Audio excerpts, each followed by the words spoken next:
Hoje queremos falar sobre um homem de Deus que foi muito abençoado, mas que teve algumas dificuldades em sua vida. E nós queremos aprender com este homem. Por quê? Nós temos em Jesus um grande amigo.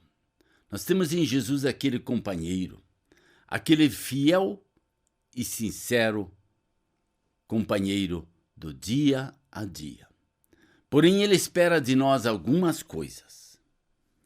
E quando nós abrimos a nossa Bíblia em 1 Samuel capítulo 2, 3 e 4, nós vemos uma história que ela começa bonita e ela termina de uma forma terrível. Qual era o grande privilégio de Eli? Ele era sacerdote de Deus. Ele servia na casa do Senhor. Ele fazia o que era preciso fazer na casa do Senhor. E os seus filhos foram criados vendo o pai, levando ofertas e mais ofertas e mais ofertas diante de Deus. E Deus abençoando a família, Deus trazendo alegrias à família. Ele podia fazer aquilo que era a vontade de Deus. Como você, como líder espiritual, tem vivido a sua vida dentro da sua casa? Seus filhos têm visto você se alegrar com o trabalho que você pode fazer para o Senhor? Ou você tem vivido uma vida que tem mostrado aos seus filhos só as dificuldades, os problemas e as tristezas? Todo pastor tem isso, todo líder tem isso também. Mas nós temos que mostrar à nossa família que servir a Deus nos traz grande alegria, grande prazer, grande motivação. E no verso 12 diz assim, em 2 Samuel capítulo 2, verso 12, os filhos de Eli eram ímpios, não se importavam com o Senhor. Interessante como isso deve ser dolorido. Dolorido para um pai que tem fé em Jesus Cristo e ver seus filhos viverem como ímpios, como aqueles que não queriam nada com nada. Eles cometiam graves pecados. O pecado desse jovem era muito grande à vista do Senhor, pois eles estavam tratando com desprezo a oferta do Senhor. Eles desprezavam aquilo que as pessoas traziam para ofertar ao Senhor. Eles desprezavam, eles usavam isso para outras coisas. Eles eram teimosos, eles eram duros de coração. Pois diz no verso 25, se um homem pecar contra outro homem, os juízes poderão intervir em seu favor, mas se pecar contra o Senhor, quem intercederá por ele? Seus filhos, contudo, não deram atenção à repreensão de seu pai, pois o Senhor queria matá-los. Eles começaram a assar carne, eles faziam daquela carne para eles comer. Eles, em vez de, eles tiravam a gordura e queimavam. Outras coisas, eles pedaços de carne, eles, em vez de dar para o sacerdote, eles mesmos cozinhavam e comiam.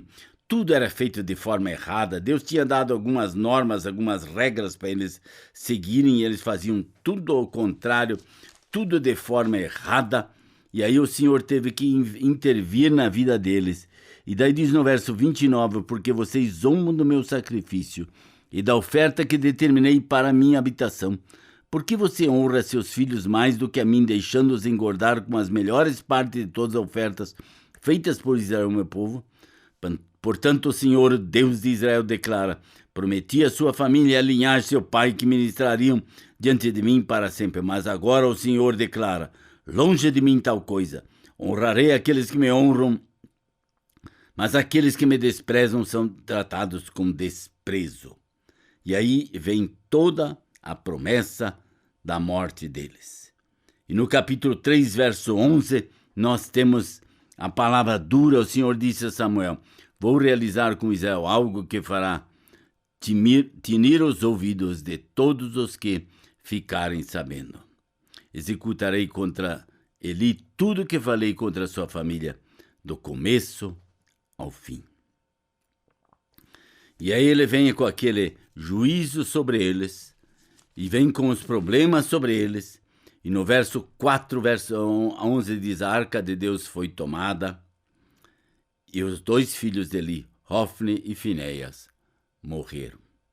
Eles foram para a guerra, mas eles morreram porque eles lutaram sem a ordem de Deus. Quando nós olhamos para as coisas de Deus, nós só podemos nos alegrar com elas. Mas se nós desprezamos as coisas de Deus, pode ter certeza que Deus vai ficar muito triste conosco, muito chateado conosco. E nós precisamos aprender a honrar o reino de Deus. Por isso eu sempre digo uma frase: se na sua igreja alguém falar mal da igreja, diga para eles assim: irmão, fale sobre as situações que você não está gostando, mas não fale mal da igreja. Igreja é o corpo de Cristo. O corpo de Cristo é perfeito. O corpo de Cristo não realiza isso que você está fazendo.